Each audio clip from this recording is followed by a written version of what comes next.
तो ये दोनों हम लोगों ने समझ लिया। अब हमें आगे पढ़ना है कि हम समानता को कैसे बढ़ावा दे सकते हैं। जो हम लोगों ने सब आंकड़े वगैरह तो पढ़ लिए कि समाज में इतनी असमानता है, बहुत सारे उदाहरणों को भी देखा। तो आखिर अब हम इन असमानताओं से कैसे निपटें या इन असमानताओं को कैसे खत्म करें। तो इसमें जो पहला एक तरह से एक असमानता को खत्म करने का जो पहला हम लोग कह सकते हैं कि जो पहला हथियार है या जो पहला प्रयास है उसको हम लोग कहते हैं औपचारिक समानता या कानूनी समानता की स्थापना करके। यानी जो पहला रास्ता है समानता स्थापित करने का उसको कहते हैं औपचारिक समानता या कानूनी समानता की स्थापना करके। इसका मतलब ये हुआ कि कानून ने समानता स्थापित कर दिया। कानून ने ये कहा कि प्रत्येक व्यक्ति समान होगा, कानून की नजर में प्रत्येक व्यक्ति समान होगा। इसको कह सकते हैं कि सभी नागरिकों के साथ कानून का एक समान बर्ताव होगा। कानून किसी के साथ भेदभाव नहीं करेगा, कानून प्रत्येक नागरिक के साथ एक जैसा बर्ताव करेगा और कानून के समक्ष प्रत्येक नागरिक बराबर होगा। अगर दो व्यक्ति, चाहे एक गरीब हो और दूसरा अमीर हो, दोनों अगर कोई कह सकते हैं अपराध करते हैं तो दोनों के लिए एक समान सजा होगी। तो ये इसको कहते हैं कानूनी समानता की स्थापना करना। शब्द से ही पता चल रहा है कि कानून के नजर में समानता स्थापित कर देना। अब कानूनी समानता की स्थापना का मतलब हुआ कि विशेषाधिकारों की समाप्ति करना। विशेषाधिकार मैंने बताया था कि हर प्रत्येक समाज में बहुत सारे वर्ग ऐसे होते हैं जिनको जन्म से ही कुछ विशेष अधिकार प्राप्त होते हैं। विशेष अधिकार जैसे हम लोग उदाहरण से एक समझ सकते हैं कि आज हमारे समाज में पुरुषों को महिलाओं की तुलना में बहुत सारे विशेष अधिकार प्राप्त हैं। पुरुषों को हम लोग देखते हैं कि प्रत्येक फील्ड में, चाहे वो सामाजिक हो, राजनीतिक हो, आर्थिक हो, तो हम लोग अपने समाज में ही देख लें कि पुरुषों को हर फील्ड में महिलाओं की तुलना में बहुत सारे विशेष अधिकार मिले हुए। महिलाओं को बहुत सारी स्वतंत्रता नहीं मिली हुई है। महिलाओं के कहीं आने जाने पर बहुत सारी बंदिशें होती हैं, बहुत रोक टोक होता है। इसी तरह से हम लोग देखते हैं कि हमारे समाज में जो उच्च वर्ग है, उच्च जातियां हैं, या अमीर वर्ग और उच्च जातियां, इन दोनों को कुछ विशेषाधिकार प्राप्त हैं। तो औपचारिक समानता में हम लोग देखते हैं कि इन विशेषाधिकारों की समाप्ति कर दी जाती है। यानी कि कानून कहता है कि अब कोई वर्ग ऐसा नहीं होगा जिसको विशेष अधिकार प्राप्त होगा, प्रत्येक वर्ग को एक समान अधिकार प्राप्त होगा। अब इसको हम लोग कुछ उदाहरण से, जैसे अभी मैं बता रहा था कि हमारे संविधान का अनुच्छेद 14 कहता है विधि के समक्ष समता होगी। यानी कि कोई भी व्यक्ति देश के कानून से बड़ा नहीं होगा। विधि यानी कि कानून के समक्ष प्रत्येक व्यक्ति समान होगा। इसी तरह से जो अनुच्छेद 15 है वो भी कहता है कि राज्य किसी भी व्यक्ति के साथ कोई भेदभाव नहीं करेगा। जाति, धर्म, लिंग, वंश, जन्म स्थान, इन सब आधारों पर राज्य किसी के साथ कोई भेदभाव नहीं करेगा। तो पहला हमने देखा कि जो समानता को कैसे स्थापित करना है, इसमें पहला हमने पढ़ा कि कानूनी समानता की स्थापना करके, कानून और संविधान में सबको समान अधिकार देकर के हम कानूनी समानता स्थापित कर सकते हैं।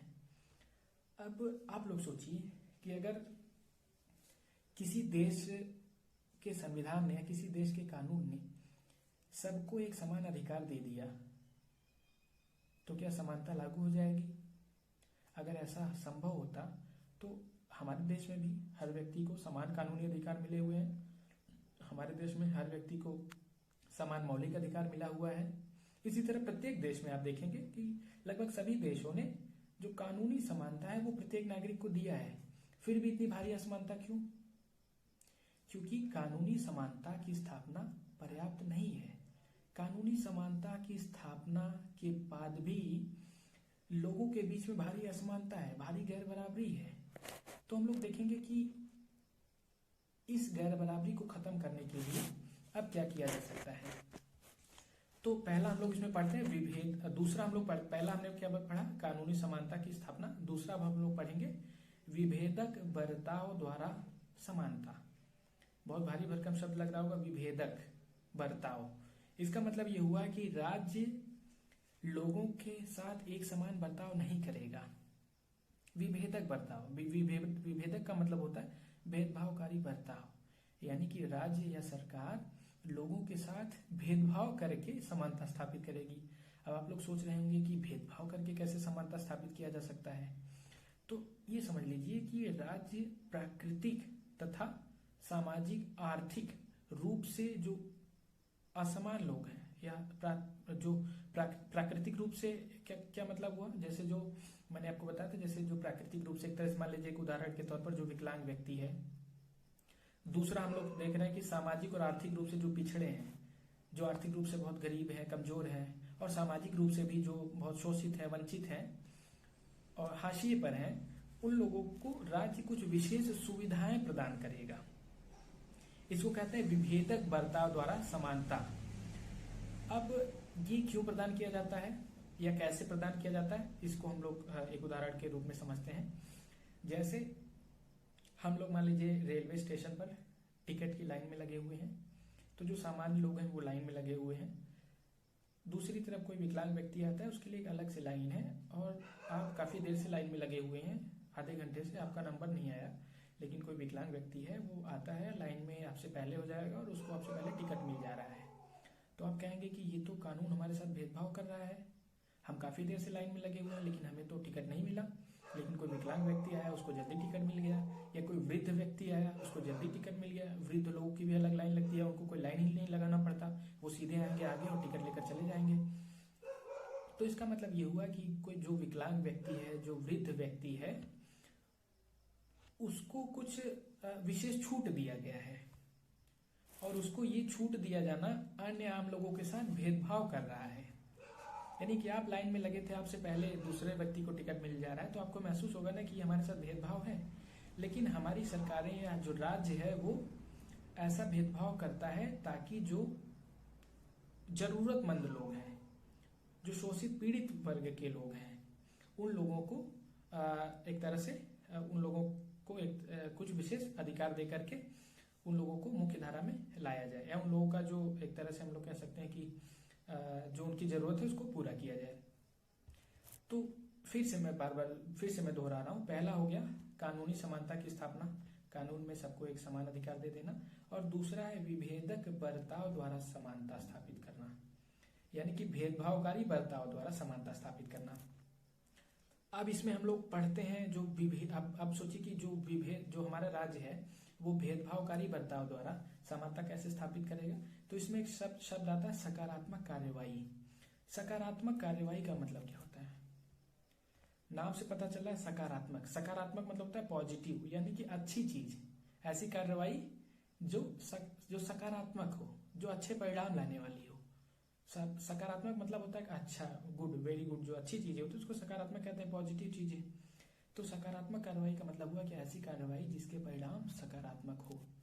तो अब सकारात्मक कार्रवाई का मतलब हुआ कि समतामूलक समाज के निर्माण में वंचित समूहों को विशेष संरक्षण एवं सहायता देना, यानी कि समाज में समानता स्थापित हो, इसके लिए जो वंचित समुदाय के लोग हैं या हाशिए के लोग हैं, मैंने आपको क्लास में भी बताया था कि हाशिया का मतलब क्या होता है। जैसे आज हमारे समाज में बहुत सारी जातियां हैं, हम लोग अपने आसपास देख सकते हैं, बहुत सारी आदिवासी समुदाय हैं, जैसे खरवार ले लीजिए, अनुसूचित जाति में आप हरिजन को ले सकते हैं, पासवान को ले सकते हैं, धोबी बिरादरी को ले सकते हैं।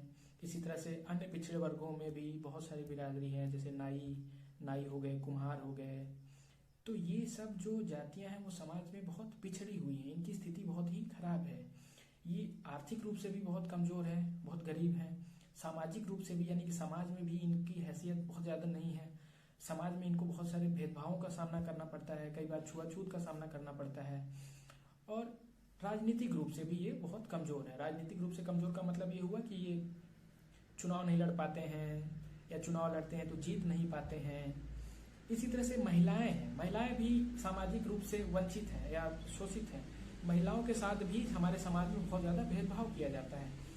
तो हम लोग देखेंगे कि समता मूलक समाज का निर्माण करने के लिए, यानी कि समाज में समानता स्थापित करने के लिए इन वंचित समूहों को राज्य कुछ विशेष संरक्षण देता है। संरक्षण का मतलब होता है, जैसे होता है ना हमारे परिवारों में क्या होता है कि जो कमजोर, जैसे मान लीजिए किसी व्यक्ति के 3 बेटे हैं, तो अगर एक बच्चा थोड़ा कमजोर है तो माता पिता उस पर ज़्यादा ध्यान देते हैं, उसकी ज़्यादा देखभाल करते हैं ताकि वो भी थोड़ा मजबूत बन सके। तो इसी तरह से हमारा राज्य क्या करता है, समाज में समानता स्थापित करने के लिए जो वंचित, शोषित, कमजोर तबके के लोग हैं, जो कमजोर वर्ग के लोग हैं, उनको कुछ विशेष संरक्षण एवं सहायता प्रदान करता है। अब ये सहायता, अब हम लोग सोच सकते हैं कि ये सहायता क्यों प्रदान की जाती है। बहुत सारे लोग कहेंगे कि वंचित लोगों को आप विशेष सहायता प्रदान कर रहे हैं। जो सामान्य लोग हैं, जो समाज में जिनकी, जो रसूख वाले लोग हैं, जिनकी समाज में कह सकते हैं कि अच्छी स्थिति है, वो ये शिकायत कर सकते हैं कि राज्य शोषित पीड़ित लोगों को कुछ विशेष सहायता क्यों प्रदान कर रहा है। तो इसका जवाब ये हुआ कि जो समुदाय अतीत में पीड़ित और समान अवसर से वंचित रहे हैं, जैसे आप देखेंगे अतीत में जो आज की अनुसूचित जातियां हैं, दलित वर्ग हैं, आदिवासी वर्ग हैं और भी बहुत सारी बिरादरी हैं, अतीत में यानी कि इतिहास में उनको समान अवसर नहीं मिला, उनको पढ़ने का अवसर नहीं मिला, उनके साथ तमाम तरह के समाज में हमारे भेदभाव होता था। इसी तरह से महिलाएं हैं, महिलाओं को आज भी स्कूल नहीं भेजा जाता है, पढ़ने का अवसर नहीं मिलता, पुरुषों की तुलना में बहुत कम अवसर मिल पाता है। तो ये जो शोषित तबके हैं, इनको अतीत में पीड़ा झेलनी पड़ी है, अतीत में इनको समान अवसर नहीं मिला है। इस वजह से इनसे समाज के अन्य लोगों के साथ प्रतिस्पर्धा करने की जो बात है उसको हम लोग स्वीकार नहीं कर सकते हैं, क्योंकि इनको समान अवसर ही नहीं मिला है पढ़ाई करने का या अपनी क्षमताओं का विकास करने का। तो इस वजह से ये समाज के जो मजबूत लोग हैं उनके साथ ये प्रतिस्पर्धा नहीं कर पाएंगे। तो राज्य क्या करता है, राज्य इन लोगों को कुछ विशेष छूट देता है।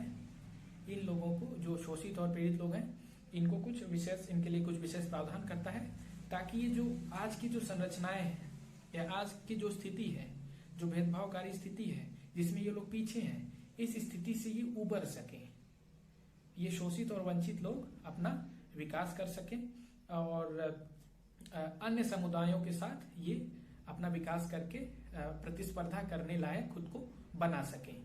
तो इसी को कहते हैं सकारात्मक कार्रवाई, यानी कि राज्य शोषित और वंचित लोगों को कुछ विशेष छूट दे रहा है ताकि वो सामान्य लोगों के साथ प्रतिस्पर्धा करने लायक बन सके। प्रतिस्पर्धा मतलब कंपटीशन। आप सोचिए कि पहले हम समझते हैं कि ये भारत में जो सकारात्मक कार्रवाई है वो किस तरीके से लागू की गई है, फिर उसके बाद हम कुछ उदाहरण लेंगे। भारत में सकारात्मक कार्रवाई आरक्षण के रूप में लागू किया गया। हम लोग जानते हैं कि आरक्षण कई स्तरों पर लागू है। पहला, शैक्षणिक संस्थानों में। शैक्षणिक संस्थानों में ओबीसी, एससी, एसटी जो समुदाय है उसके लिए आरक्षण लागू किया गया है।